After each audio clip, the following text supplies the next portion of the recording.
the Met had 2,000 missing police warrant cards that had not been handed in by people leaving the force. Now, an organisation that takes anti-corruption and the behaviour of its staff really seriously doesn't allow that sort of thing to happen. So whereas the intentions are good in the Met, I think we're all waiting to see those higher standards come to fruition. Scotland Yard has called in its anti-corruption unit to examine whether police officers helped Mohammed Al-Fayed evade justice over the Harrods sex abuse scandal.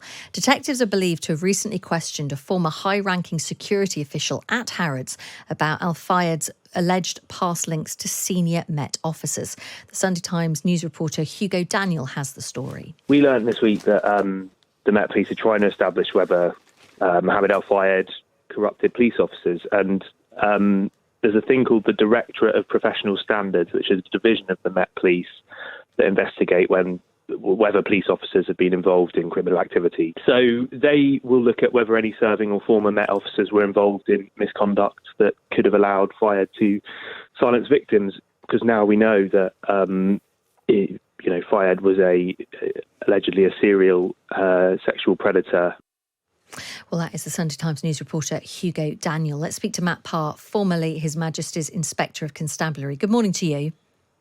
Good morning, Chloe. Are you surprised at this investigation and this search into potential links between corrupt Met officers and Al-Fayed, not being brought to justice? Not entirely. I think I looked at the Met over a period of 7 years until last year. We looked at counter-corruption at least twice. Let's be clear. What we're talking about here is events of some years ago, up to about 30 years ago. I think the Met's in a very different place now. And corruption of the sort we're talking about with the baskets and these kind of blatant gifts, it's nowhere near as prevalent now as it was then. Would you say, how big a problem is corruption generally within the police? You're saying back then, sort of 30 years ago, it was a significant problem? Yeah, I still think it is a significant problem. And one of my criticisms was that whereas the Met just still don't take it seriously enough. Now, the organisation that's going to investigate this, so that the Met's investigation of sort of high profile and serious corruption cases is seconds to none. It's extremely impressive and they'll do a really good job. However, it's all the kind of lower level stuff where I think we were disappointed. And I think, that there are procedures that you've got to have in place as a police force. And sometimes the Met didn't follow them. Even when they didn't follow them up properly, if you know what I mean. So it's one thing having to have a gifts and hospitality log to record any offer of any gift. It's another thing to actually fill it in. And we went around the Met and found police stations with things that hadn't had an entry in for 4 years. So they just haven't got the culture of being aware of the danger, right? Although, as I say, some of their big investigations are extremely well done. We've heard, haven't we, since the murder of Sarah Everard, various other high-profile incidents of police, and starting to see now police officers being taken through the courts. Is there a genuine problem with the wrong people being recruited and indeed retained by the police? Yes, but I think the police, unlike maybe 5 years ago, are much more aware of this now than they were. So quite a lot of tightening up on who gets recruited and who gets retained has happened. And Mark Rowley's gone on record, and I think he's absolutely right, in saying that there's going to be a lot more bad news stories over the last couple of years and the coming years as the Met tries to weed people out. Now, part of the downside of that, of course, is that as these stories go through the courts, they just further undermine public confidence in the police. But what they're actually doing is exactly the right thing to get it to where it needs to be. You've got to get rid of these people, and I think Mark Rowley is making a concerted effort to do so. But there are still just little things that don't get right. And one of the things we looked at, we found the Met had, and the Everard case is kind of pertinent here.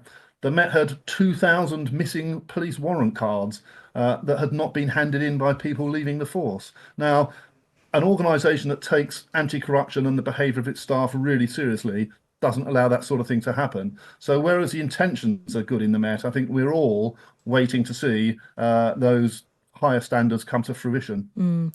Is it also a case that, I mean, people sometimes say this, don't they, that to be a good police officer, you've got to really understand a criminal mind. You've got to get inside it. You've got to almost be sometimes operating on the edge of the law to be really successful in that field, in that world.